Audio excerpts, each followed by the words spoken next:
Welcome to Your Yes-Filled Life. I'm Brenda Winkle, energetic leadership guide, psychic medium, and somatic coach for ambitious leaders who know their gifts are real and who want to stand fully in them.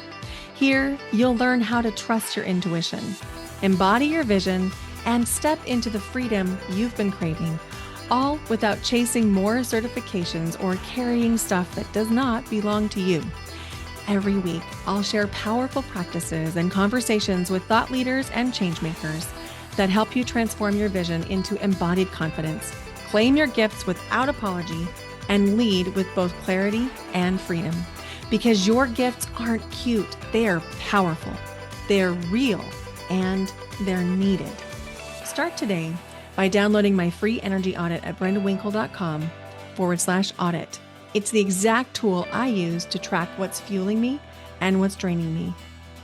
It will help you discern between that hit of achievement and true joy so that you can lead with more clarity and impact. This is your space to stop proving, start embodying, and live fully in your gifts. Welcome to Your Yes-Filled Life. Hello and welcome to Your Yes-Filled Life. I'm your host, Brenda Winkle. Today on the podcast, we're going to be talking about the moment you stop shrinking. And I want to acknowledge that it's likely you don't know you're shrinking on the completely conscious level. You might, but it's probably running in the subconscious to a certain extent. Although you likely are having moments of awareness when you think to yourself, I'm acting just a little less confident right now. Or I'm pretending like I don't already know the answer. Or I'm pretending like I'm content to sit here on the couch and watch mindless television when I'm not. And I relate to all of these, and my guess is you do too, to a certain extent. I remember dating this person, and it was probably 2017, 2018, maybe even 2019, somewhere in there. I don't really remember. But this person was a self-proclaimed homebody. And by the way, no judgment against homebodies. I can be one myself, but I also enjoy going out. But it's relevant because this person loved television and movies. And this person did not enjoy travel. You know how much I love travel. And this person it was not his thing. He didn't enjoy travel. He didn't enjoy experiences. He liked to go to church. He liked to go out for lunch at diners on Sunday mornings after church. And that was kind of the extent of the excitement that he had in his life. And again, no judgment. This is not coming from a place of judgment. It's also coming from my own place of I like a little novelty. I love routine. It helps me feel safe. It helps me know what to expect.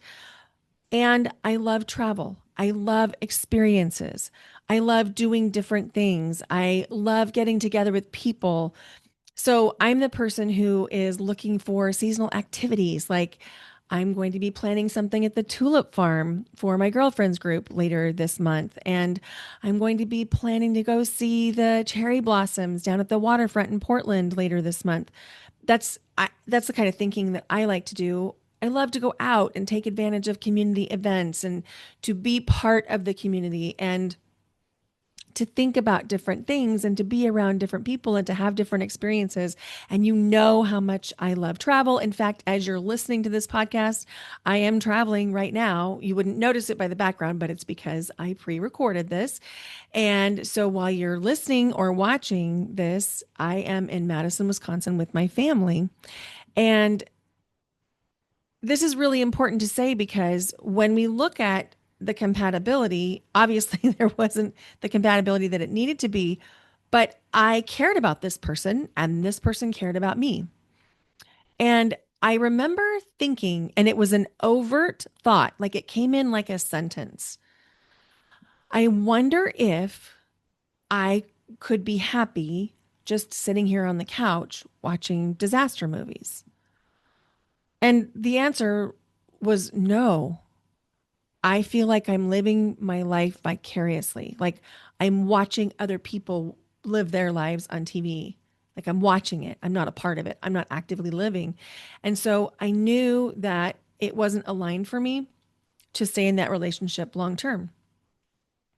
But again, I cared about this person and he cared about me. And it, in some ways, was relatively easy. In other ways, not as much because of the differences that we had. But I found myself spending less time on my business when I was with this person. And if I had 2 hours in the evening, because I was still teaching full time at that time. So if I had 2 hours in the evening scheduled to work, but no one was actually on my calendar, I might not actually work. I might instead go over to his house where we would watch a show or something. And in a certain way, it was fun. And in a certain way, it felt connective because I was spending time with somebody that I cared about. But I would always leave feeling a low grade disappointment in myself because I hadn't kept the promise to myself to work on my business. And it wasn't that I worked every day 2 hours after school, but I did several days a week. And that's how I built my business was I needed to put in the time.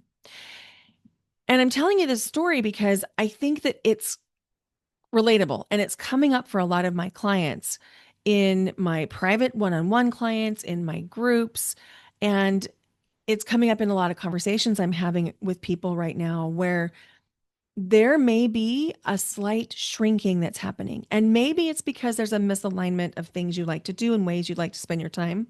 But maybe it's because you have played a specific role in the relationship. And that role is being informed by an identity that has now shifted. And that's the place where I want to invite us to do some work. So we are in the year of the fire horse.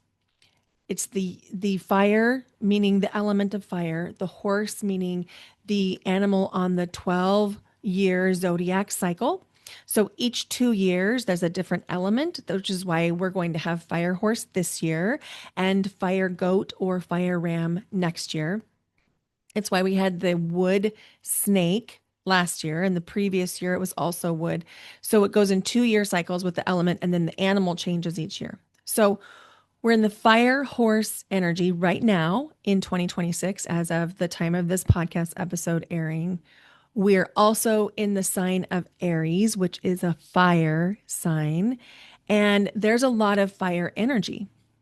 And fire, if you are a water sign or an earth sign or an air sign, or you just identify more with emotions or intellect or feelings or groundedness and action, fire energy can feel something that might be described as uncomfortable, maybe even unsafe, because fire energy is very fast moving, it's fierce, it can burn you. But at the same time, fire can be beautiful and calming and warm. Think about the fire of a candle, the wick burning gently, or the fireplace, the gas fireplace that just lights up the room and fills it with warm ambient light and actual warmth. That's fire energy too.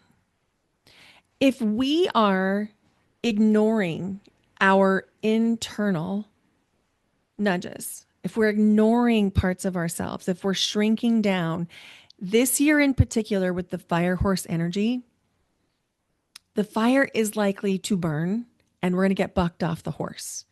So this is an opportunity for us to do some introspective work and to come into alignment with what your soul is asking you to do, what your higher purpose is, that thing you know, and with what your actions are doing.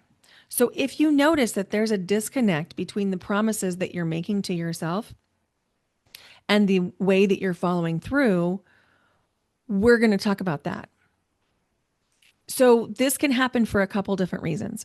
One might be that your body, your nervous system, your subconscious is reading the thing that you want to do as a threat. And most often, I see this threat manifesting with one of two fears: fear of changing relationships or fear of being successful, which also is rooted in the fear of changing relationships. Now, there are some other fears that can come up. There are just a few baseline fears that I find clients deal with. I'm not worthy. I'm not good enough. I don't deserve it. I don't deserve love. And then if we combine all of those, and if you have more than one of those subconscious fears or even subconscious beliefs, or perhaps there's a level of consciousness to it, it can be really challenging for us to take the actions that we want to take. Because if you have those subconscious beliefs, then your nervous system is going to code those beliefs as truth. And anything that you do that comes up against that belief, that potentially threatens that belief by taking an action that might be outside of that belief, like maybe you're doing something where you have to believe you're worth it, your nervous system and your body is going to hijack the action. And it's going to make it almost impossible for you to follow through. You'll forget what you're doing. You'll overschedule. You'll continue to consume information instead of taking action. You'll be frozen on the couch, binging Netflix. Oh my gosh, have you seen The Way Home on Netflix? It's like a Hallmark special. It's like time travel meets romance. Anyway, just delightful. Just delightful. I was watching that last night. If we're not paying attention to our actions and bringing some conscious awareness to our actions, we can mistake them as being real and aligned. Like, here's an example. Let's say that you're exhausted, you're depleted, you're raising kids at home, you're in the sandwich generation where you're navigating things with aging parents and you're navigating things with your teenagers or young adults. And you're telling yourself that you're exhausted and depleted, and yet you continue to take every phone call as though it's an emergency. There's a stress response going on. And the stress response is likely causing you to think it's essential for you to answer that phone, even though the higher self part of you is like, no, I obviously shouldn't take that phone call right now because I need to rest. I need to protect my health. And by the way, when we get to a certain age or a certain state of health, when I say protect your health, I mean it. Because if we don't tend to ourselves, our mind, body, and spirit, we can accelerate the presence of real dis-ease and illness in our bodies if we continue to add stress. And it's really interesting because the more stressed we are, the more we have a tendency to pile stress on, especially if you're in the fight response. And so if this sounds familiar to you, there's a stress response that we need to untangle. We need to create some nervous system safety somatically in the body with some really simple daily practices and maybe some somatic coaching so that we can get to the bottom of it so that you can move through it. Again, the Netflix example, this comes up a lot where I see people like, I know I have to do these 43 things, and yet here I am watching a show. Or I know I'm depleted and I know I've been to 15 band concerts for my kid this last 2.5 years, but I'm going to go to this other one, even though it's my only night I could possibly rest. Those are all symptoms of being in a stress response, an activated stress response. Or how about this? You get ready to people please as though your life depends on it. Even though you know you don't want to, you know it's not aligned, you have done a ton of work, you are easing your people pleasing ways, you even identify as a former people pleaser because you've done so much work. And then this one thing happens, and next thing you know, you're nodding along and agreeing to do things you don't want to do. There's nothing wrong here. You are not bad. You haven't gotten it wrong. What's happening is you're in a stress response, and we need to process that somatically. Because if we try to think our way out of any of these stress responses, it's like adding gas to the fire. It will burn hotter and louder and bigger. We cannot think our way out of this. And we can't think our way out of the way that we're shrinking in our relationships or shrinking in our businesses or shrinking in our lives. Because again, the thinking part of this equation is going to mean you're pouring gas on the fire because now you're creating resistance around it. You're creating a little bit of shame, a low level of guilt. And next thing you know, you're over explaining yourself, which means you've just given the people that you're talking to objections to overcome. And what's the number one thing we know to do when somebody gives us an objection to overcome? We overcome the objections. So you get ready to say why all these things can't happen today. Thing one, thing two, thing three. And next thing you know, the person you're saying no to is telling you about all the ways you could possibly solve these problems so that you can do the thing they want you to do. Sound familiar? Yeah, I've lived it. I've lived it and I coach it. I see it in all my clients. At this point, over the last 11 years, it's hundreds of clients. And this is textbook. So I really want you to understand there is nothing wrong with you. You are not weak. You are not bad.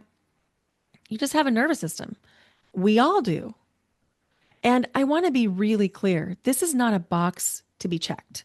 This isn't like one and done kind of thing. Like you're going to regulate your nervous system and then you're done. No, it's like brushing your teeth. You don't brush your teeth once and then you're done brushing your teeth, right? We need to tend to the nervous system every day, probably multiple times a day. If you saw the numbers of ways that I take myself through daily practices to manage my own nervous system. In fact, you know what I'm going to do?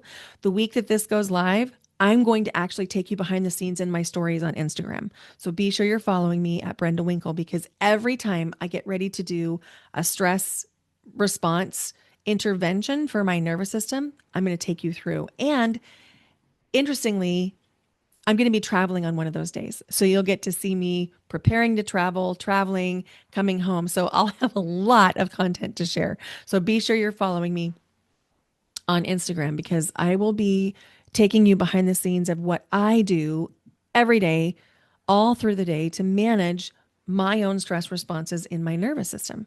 Because as somebody who has complex PTSD from a lifetime of abuse from the ages of 0 to 35, pretty much, because I went from the ages 0 to 16 with sexual abuse from a quote unquote trusted family member.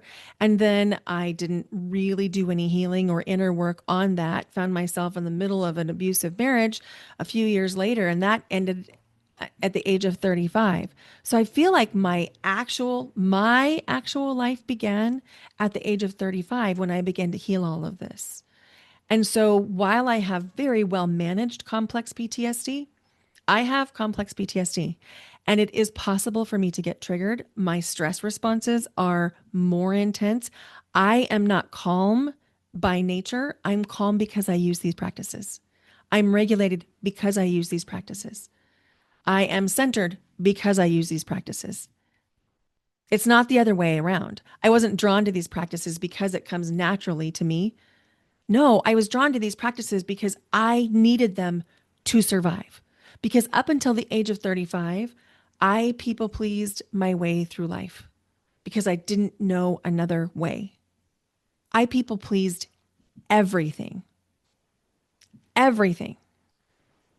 And when I say everything, I mean, if you could think of it, I found a way to people please through it. I didn't even know who I was at the age of 35. I didn't know what my favorite colors were. I didn't know what I liked to eat. I didn't know what my favorite foods were. I didn't even know if I had favorite foods. I didn't know what flavors I liked. It wasn't until I was turning 40 that I realized, oh, I love lemon. I love desserts that have lemon, lemon cake, lemon blueberry cake, lemon meringue pie, lemon cheesecake, lemon bars, lemon. Oh my gosh, I love lemon. I don't love lemon tea. Interesting like that. I love lemon tea. No, not for me, which is weird. Anyway, little bird walk there.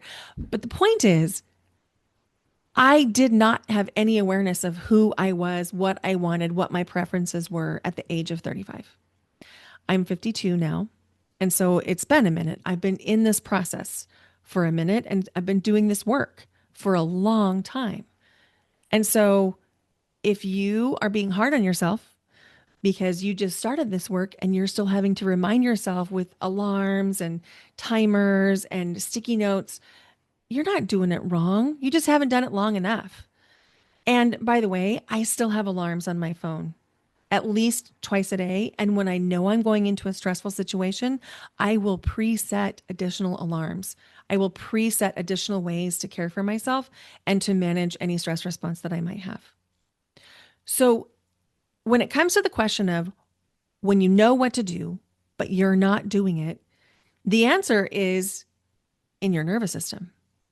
But I know that that's a little bit ambiguous, right? You're like, okay, Brenda, in my nervous system, what does that mean? Well, I'm going to tell you exactly what that means in the free workshop when you know what to do, but don't. And you can register for it at brendawinkle.com/next level. This is the next step. If you have related to this podcast episode today, you need to be there at this workshop. It's your next step, because I'm going to be sharing some daily practices that you can use and a framework that I use in all of my teaching and coaching called the Power Method.